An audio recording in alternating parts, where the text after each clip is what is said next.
السلام عليكم، مرحبا بكم معايا في قناة شهوة ميميش. اليوم ان شاء الله غادي نقدم لكم عصير اللي اساسي بالنسبه لجميع الفواكه في عوض ما ديروا الماء. نتمنى الوصفه ديالي تنال الاعجاب ديالكم ونبداو على بركه الله. مكونات عندي هي 2 ليمونات وحامضه وسكر سنيده، كل اطرو كديروا فيه 4 المعالق ديال سنيده. بسم الله على بركه الله. كناخذوا الليمون ديالنا تنحيدوا ليه الشلفه، كنحيدوا الشلفه ونحيدوا ليه العظم باش ما يمررش لينا العصير ديالنا. هاد العصير تيمكن لك تستعمليه، هو الاساس مع العصيرات الاخرين اللي كيتسالي منه. تقدري تناوليه كما هو، كيف ما كتقدري تطحني معاه الخوخ، تطحني معاه البنان، تطحني معاه التفاح، تطحني معاه اي عصير، اي فاكهه وحده اخرى. هانتوما تنقلب واش ما كاينش شي علف. شتي ها هو العلف كله خاصني نحيدو باش ما يمررش لينا. صافي، ها هو شفتي، ها هو ضروري عافاكم ردوا البال وحيدوه.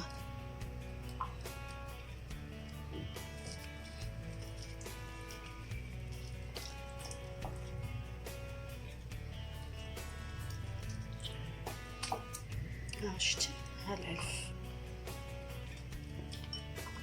دابا الليمون موجود، هذه هي المناسبه الواحد يوجد هاد العصائر ويعطيوهم لوليداتهم.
دابا غادي ندوزو للحامض.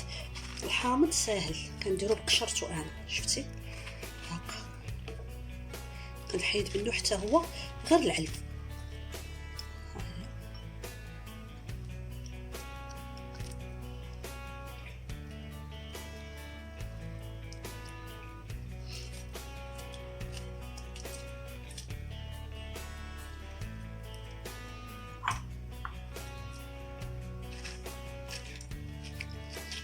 هاد الحامضه سبحان الله عامره بالعلف،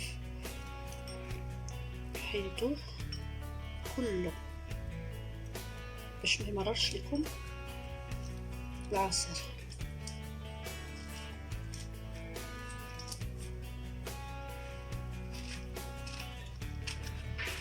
تقدروا تضاعفوا المقادير باش تحصلوا على كميه اكثر، مثلا 2 حامضات مع 4 ليمونات، اولا 4 الحامضات مع 8 الليمونات.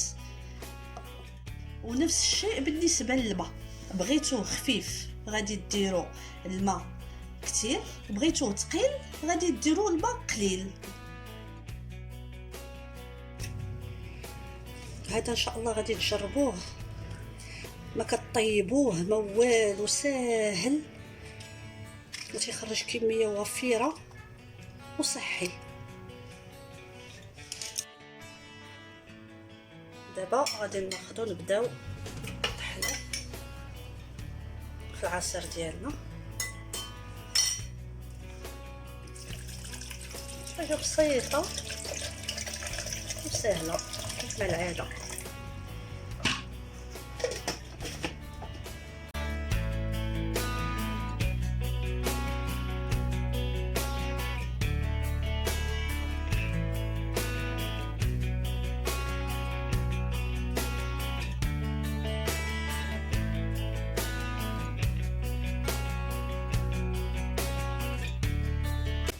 بعد ما طحناه كنصفيوه.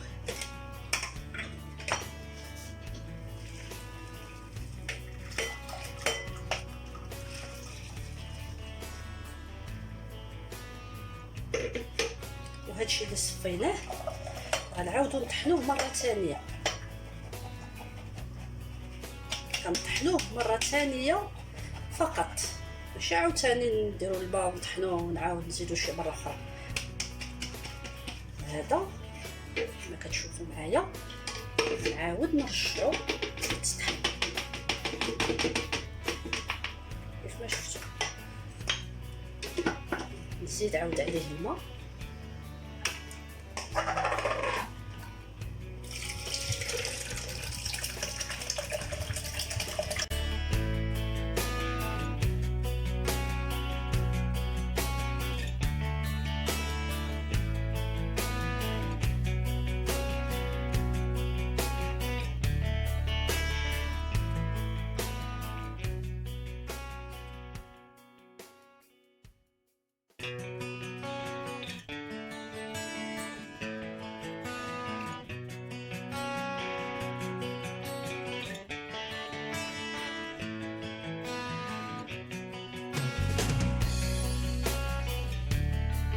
على هذا الشكل. صافي دابا هذه هي الطحنه الاخرى وصافي بحال كيتنيل مزيان وتيخرج منه كاع دوك المكونات اللي فيه. دابا هذا صافي غنلوحو.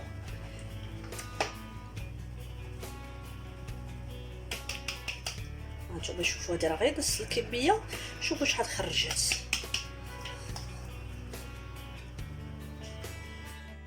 دابا غنكملو هادشي اللي بقى.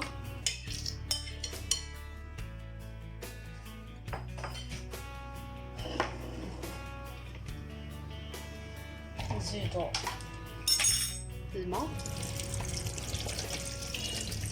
كما قلت لكم. بغيتوه ثقيل غتنقصوا الماء، بغيتوه خفيف غتزيدوا الماء.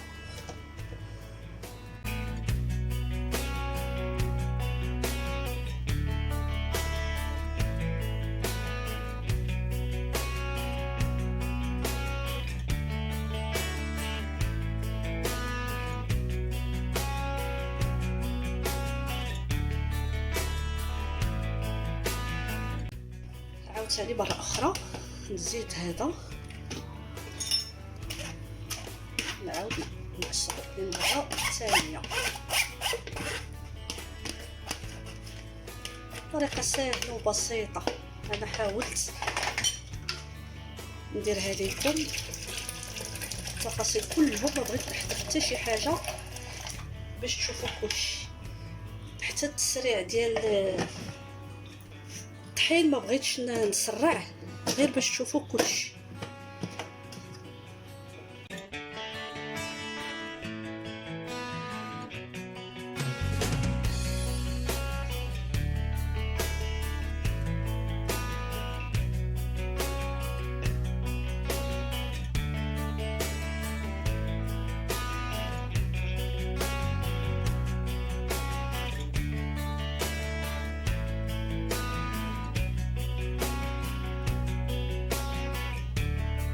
بركه نحيس لينا العصير ديالنا الكميه اللي عندي،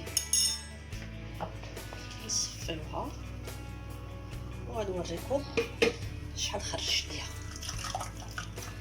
بالطبع هاد المرحله ما فيهاش السكر. دابا اللي بغى يخليه ناتور ما فيهش السكر على خاطر يخليه ما يديرش السكر. انا غنزيد دابا السكر ونحرك مزيان. وإلا بغيتي تعاودي تطحني السكر مع العصير وعاد تخلطي، عندك الحريه.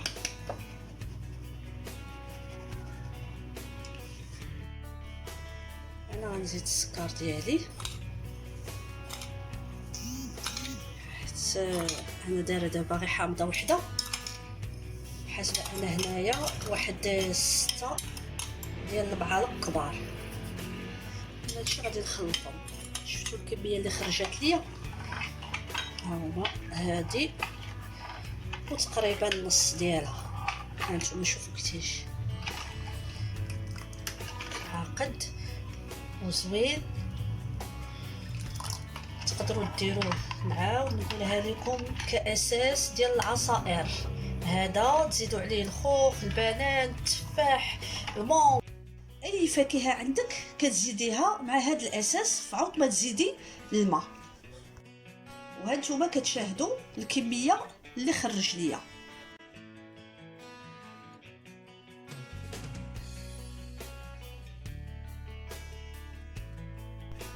نتمنى العصير اللي درت ينال الاعجاب ديالكم، وديروا ليا لايك وابوني، وتضغطوا على الجرس باش يوصلكم اي جديد.